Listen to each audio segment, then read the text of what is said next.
And hey guys, Ezra here again with another video today. And those of you living in Southern California may know that it's been raining, starting to rain a little bit more because we're in the winter season. And I'd just like to make a little quick video. One is a sort of a PSA of sorts for driving in the rain safely, and also a review of the wiper blades that I have that you can see in the video that I'm using right now. But first and foremost, the PSA. Did you know that in Southern California it is actually a law to turn on your headlights whenever your wipers are in use? So, say in rain, like in the video. For using your wipers, it's actually required by law to use your headlights. And not many people knew that. I've noticed that a lot driving around Southern California. You can see many people in this video, in fact, don't even have their headlights on. You can tell by their taillights are not dim, when they're moving. That being said, it makes sense. If you're driving on the freeway, like now, as you can see, cars visibility is actually cut down with all the mist that's being kicked up by the cars in front of you. And during heavy rainfall, that mist, it only increases, and cars like without lights, like silver cars, they're effectively invisible. You can't even see them because there's so much mist around you. So basically, that having headlights on allows you to be seen by people, and for people to see you if you have your lights on. For example, as you see, you can barely see the car, that silver, what looks like a Beamer, or a Beamer in front of me until he starts braking and stuff. So yeah, keep your headlights on whenever you're driving with the wipers on. That's pretty much a rule of thumb. And another thing that I would like to address is the speed limit that people use. The normal speed limit in dry conditions is 65 miles an hour. Now, many of you guys I know drive 70, 75, 80, up to 85 miles an hour day to day on dry conditions. The problem arises when it rains, the ground is slippery, and people continue driving like they do in dry conditions, and that's just asking for accidents. As you can see in my video right now, I'm on either the second to the rightmost lane or the rightmost lane, doing about 60 or doing about 55 actually.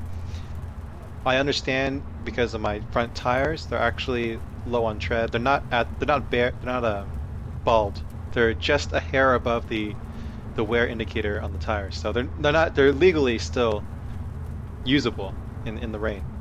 But I acknowledge this fact, and I'm adjusting my speed accordingly. As you can see, I'm in the slow lane.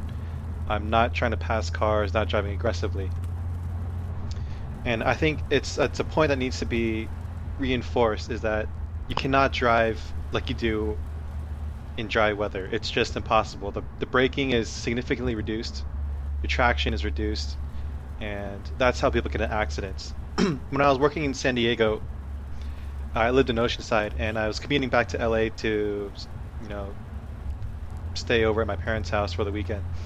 And in front of me, in the carpool lane, I see this FJ Cruiser, a big car with off-road tires. It's got fat tread, and it should theoretically push a lot of water out the way, right? Well, you'd be surprised, because actually that FJ Cruiser, I was driving my dad's 3 Series Beamer at the time, actually very slowly as well, because it's rear-wheel drive, and the rear end to me felt very squirrely, like it would actually slip out turning in an on-ramp. So I was very careful at the moment, doing about 50 miles an hour. Heavy rain at night on the 405 North. FJ Cruiser in the diamond lane starts spinning out. I see like the flash of his headlights because he's facing the wrong way, and that's just that moment. I was thinking, please don't hit me. It's very scary when you see a car spinning out of control, because you don't know where he's going to go. He might start rolling over to the far right lane, where I was at. But as you can see, even a car of that size and weight and the tires can still spin out at speed.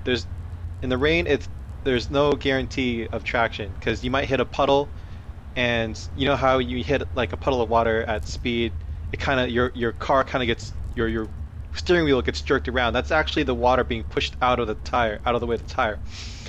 And that is a hazardous situation. So you want to be driving a little bit slower. You don't have to drive super slow, but say, I mean, the speed limit, California Basic Speed Law, which those of you in California will learn in driving school, is as conditions permit, you need to adjust your speed. So in wet conditions, 65 is not the speed limit. It's actually lower than that. I would say it's probably around 50 or 55. And that's perfect. That's fine. I mean, unless your tires are bald, you're not going to have any problems. Like as in my video, I had no problems with with very worn summer tires. So that's it. That's another thing to check your tread depth. Keep an eye, especially during the wet season now. Check your tire tread depth.